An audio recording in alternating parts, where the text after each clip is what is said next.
Sus muros eran de piedra finamente labrada, hasta cierta altura, y luego continuaban con adobe, rematando en un artesanal techo de paja.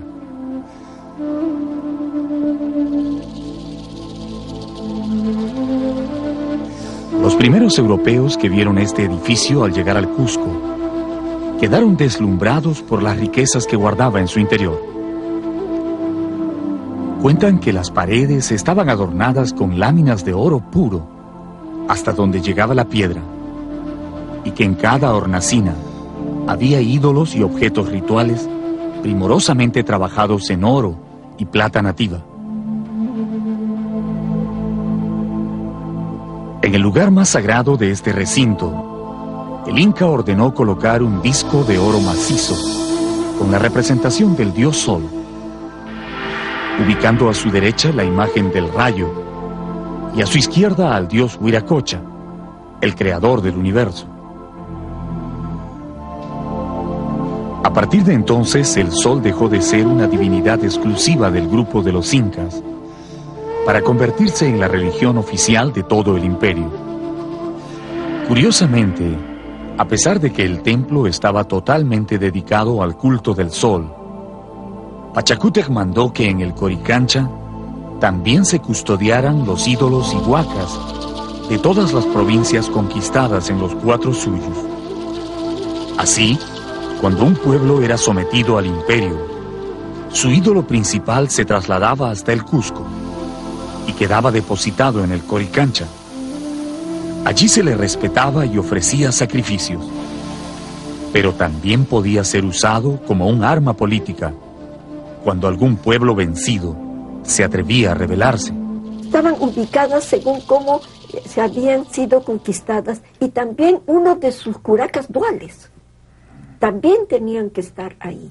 Y eso es para, en caso de rebelión, castigaban a la huaca y al curaca. Y muchas rebeliones se evitaron de temor a que la huaca local de un pueblo fuese castigada severamente. ¿Podríamos decir entonces que los incas guardaban como rehenes a los ídolos de los pueblos conquistados? Así es, eran rehenes, y sus señores también. La sala de sacrificios del Coricancha está ocupada por una sola roca de granito, tallada con 4 puntas, que recuerdan los 4 suyos del imperio. Sobre esta piedra, el sumo sacerdote sacrificaba una llama negra en los días más sagrados del año, invocando la protección del sol para el Inca y la familia real. Este cuarto también servía para que el gran sacerdote pudiera comunicarse con las divinidades del cielo. Aquí se apartaba del mundo para beber extraños alucinógenos, hasta caer en un trance durante el cual el sol hablaba por su boca, anunciando los acontecimientos del futuro. Durante esos momentos, cuando el sacerdote estaba poseído por el espíritu del sol, se convertía en el Huillaj-Um, la cabeza que habla, y sus palabras eran un mandato sagrado para los gobernantes del Tahuantinsuyo. Otro de los recintos interiores del templo estaba dedicado a la veneración de las estrellas, que eran vistas como hijas del sol y de la luna. Sus paredes también estaban decoradas con objetos de oro fino, pero además, en el centro de este cuarto, construyeron una estrecha ventana orientada hacia el planeta Venus, al que ellos llamaban Chasca, o centinela del sol. Por aquí podían observar los movimientos de las estrellas en el firmamento. Así descubrieron algunas de las constelaciones más importantes y lograron establecer la diferencia entre planetas y estrellas. Los cronistas cuentan que el marco de esta ventana estuvo ricamente ornamentado con oro y piedras preciosas de distintos tamaños, tan bien engarzadas en la pared que fue necesario romper la roca con martillos de hierro para arrancarle sus tesoros.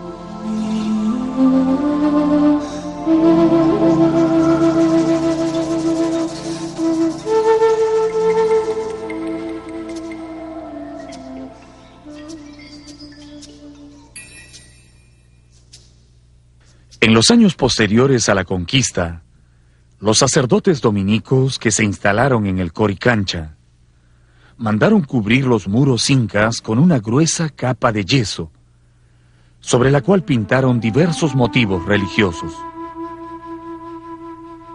Su intención era hacer olvidar a los indios el antiguo significado del santuario. El yeso ocultó temporalmente al gran templo del sol, pero no logró vencer al tiempo.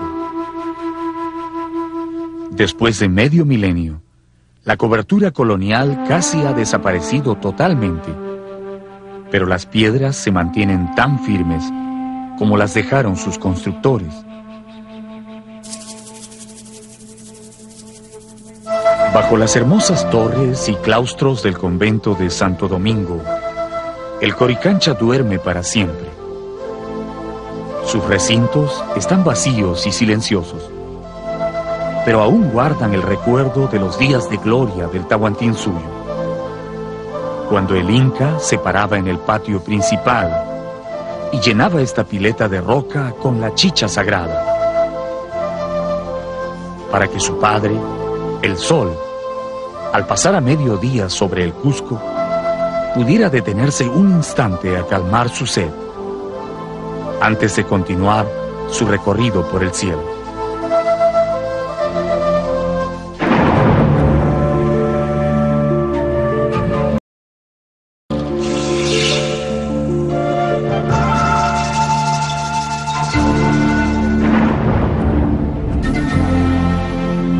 Los hombres que construyeron estos muros pensaban en un reino que no terminaría nunca. Creían firmemente que su pueblo era el escogido del cielo para gobernar el mundo entero. Por eso construyeron Sacsayhuaman, para honrar a sus dioses y dejar un testimonio imborrable de su paso sobre la tierra.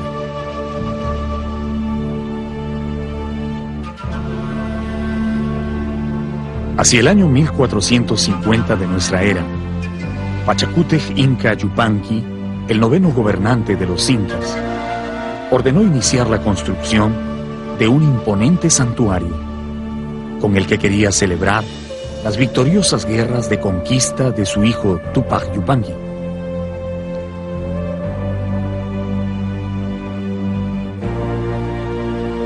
Utilizando la mano de obra de miles de mitmas, trabajadores especialmente traídos desde lejanas provincias, encargó a sus arquitectos construir un conjunto de recintos, baluartes y torreones en las suaves colinas situadas al norte del Cusco.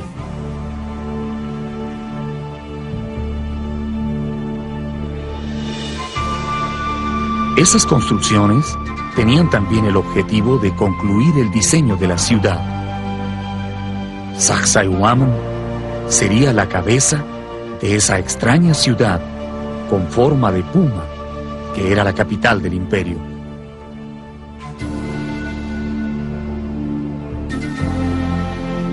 Los trabajadores iniciaron la obra en el tiempo de Pachacútec, pero el Inca no llegó a haber terminado el trabajo. Fue Tupac Yupanqui, el 10º emperador, el que concluyó este gigantesco templo, que años después sería confundido con una fortaleza.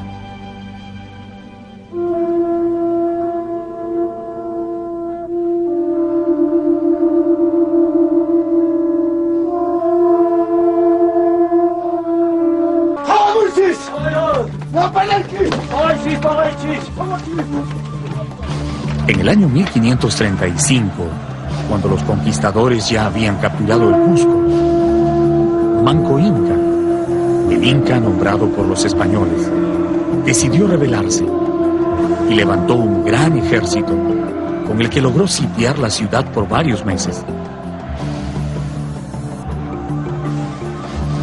Después de sangrientas batallas, los indios se vieron forzados a retroceder y se atrincheraron en el santuario, logrando resistir por más de 20 días.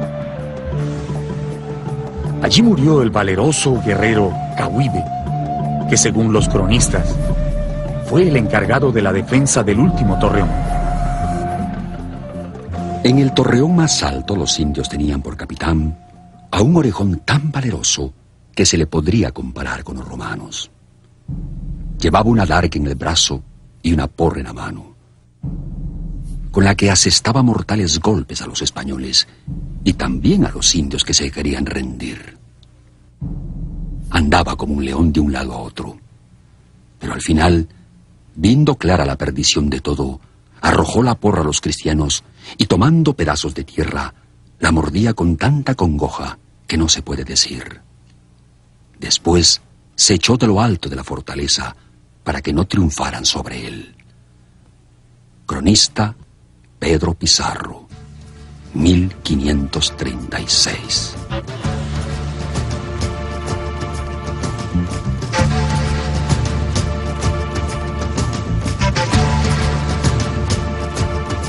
Para los conquistadores que presenciaron esa batalla, Sacsayhuamán quedaría en el recuerdo como la fortaleza donde resistieron los indios, y así la describieron en sus crónicas. Solo los naturales sabrían para siempre que fue en el gran santuario el lugar donde terminó la rebelión de Manco Inca.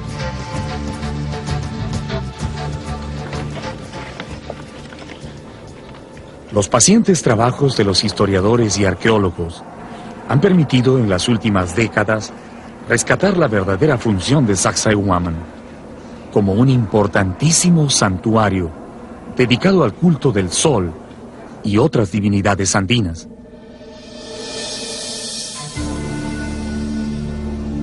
En su época de mayor esplendor, el Cusco no tenía necesidad de una fortaleza para defenderse, y no era una costumbre de ellos construirlas.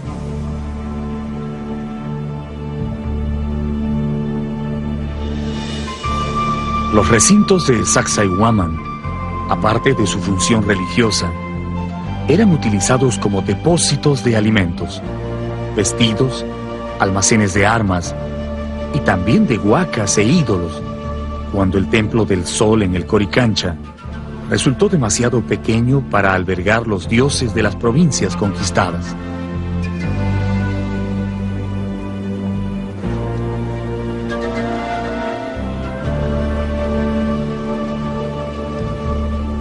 Las excavaciones arqueológicas realizadas en la parte alta del conjunto dejaron al descubierto las bases de los torreones, de los que hablan las crónicas antiguas.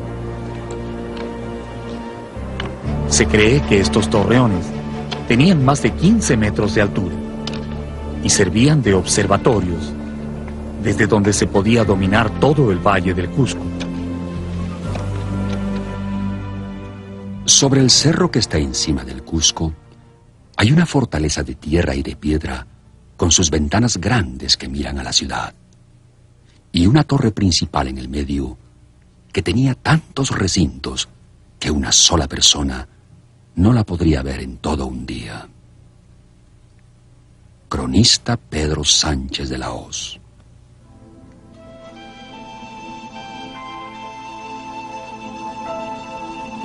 Desde la primera vez que lo vieron, los conquistadores quedaron pasmados ante las dimensiones y belleza de Sacsayhuamán. Les resultaba imposible creer que un pueblo ágrafo, sin conocimiento de la rueda ni del hierro, hubiera podido levantar estos poderosos muros, con rocas que sobrepasan las 100 toneladas, y asentadas unas sobre otras, sin ningún pegamento entre ellas.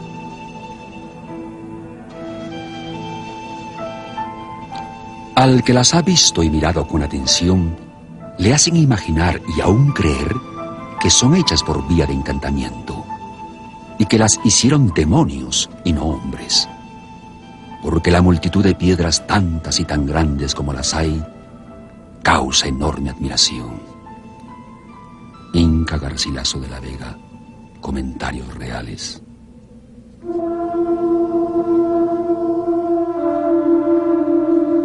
Como la mayoría de las construcciones del imperio, la arquitectura de Sacsayhuaman se caracteriza por dos cosas.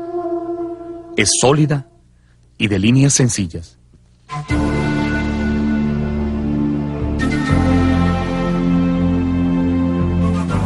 La austera personalidad de los incas no permitía más adornos en sus edificios que el maravilloso pulido de las piedras.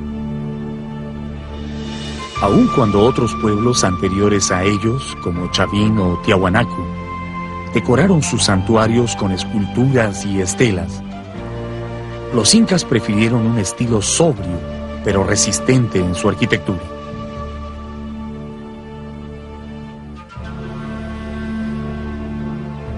Este lugar, conocido como el Trono del Inca, situado frente a las murallas, es una muestra de la perfección a la que llegaron en el tallado de la piedra. Perfección que hace innecesario cualquier adorno.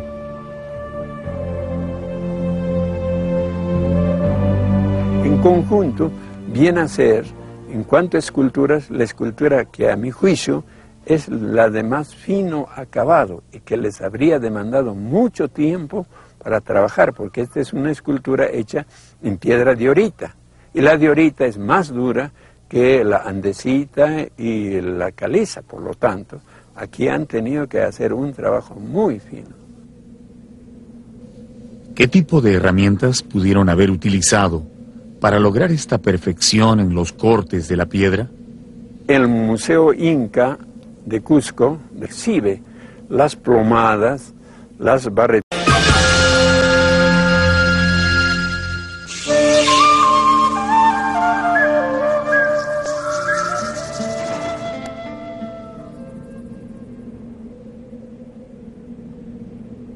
A poca distancia de Tambomachay está Kenko, otro santuario incaico que probablemente estuvo dedicado al dios del trueno.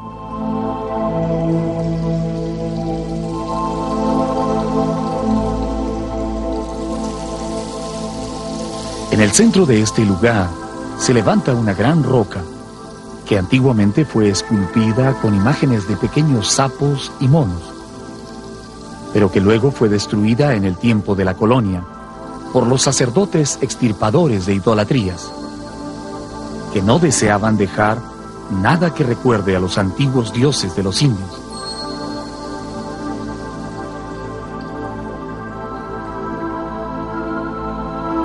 Esa piedra sagrada está rodeada por un gran muro semicircular, parecido a un anfiteatro, donde se realizaban las ceremonias religiosas.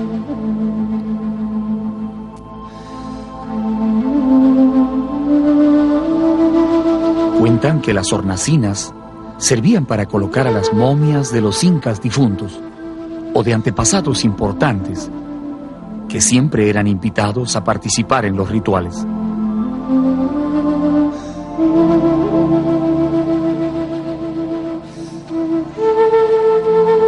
Todo el roquerío que se encuentra encima del santuario fue tallado con incontables figuras y escalinatas, como si un grupo de maestros hubiera querido probar sus talentos, labrando las más difíciles formas en la dura piedra. En la parte más alta destacan dos pequeñas prominencias pétreas, que al parecer eran algo así como un intihuatana o reloj solar que servía a los sacerdotes y astrónomos para medir el paso del tiempo.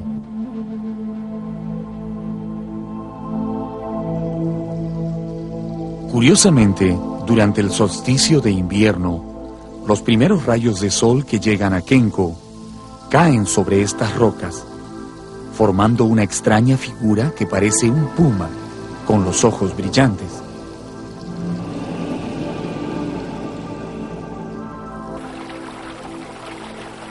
A corta distancia del reloj solar se ve un delgado canal por donde probablemente fluía chicha o sangre de los animales sacrificados durante los oficios religiosos.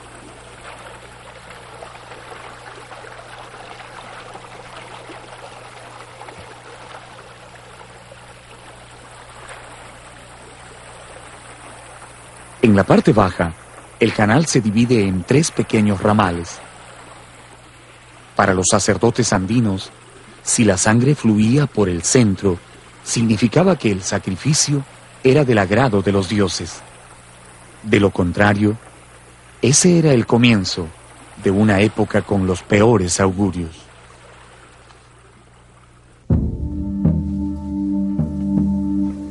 Un estrecho corredor, excavado en la roca viva, pasa por debajo del santuario, internándose en las profundidades.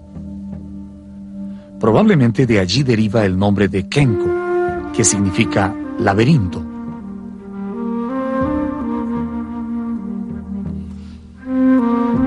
El pasaje conduce a una misteriosa cámara subterránea, que es una verdadera obra maestra del tallado en roca.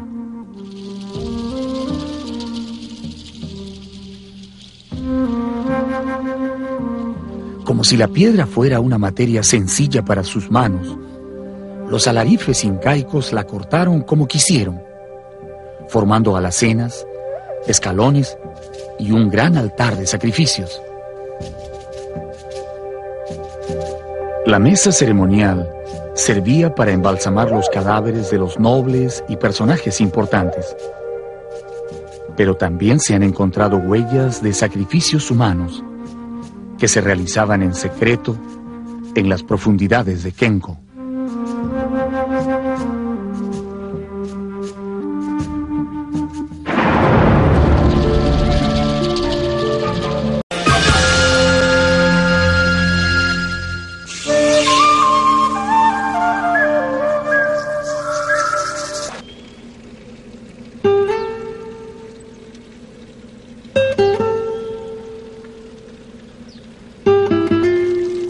Las fuentes de Tambomachay, situadas a pocos kilómetros del centro del Cusco, fueron construidas en ese tiempo.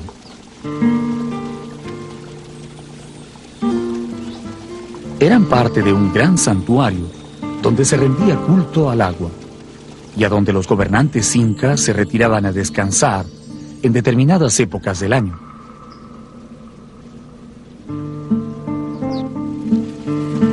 Es una construcción típica del periodo imperial, con grandes muros y ventanas de piedra, talladas y pulidas con increíble maestría.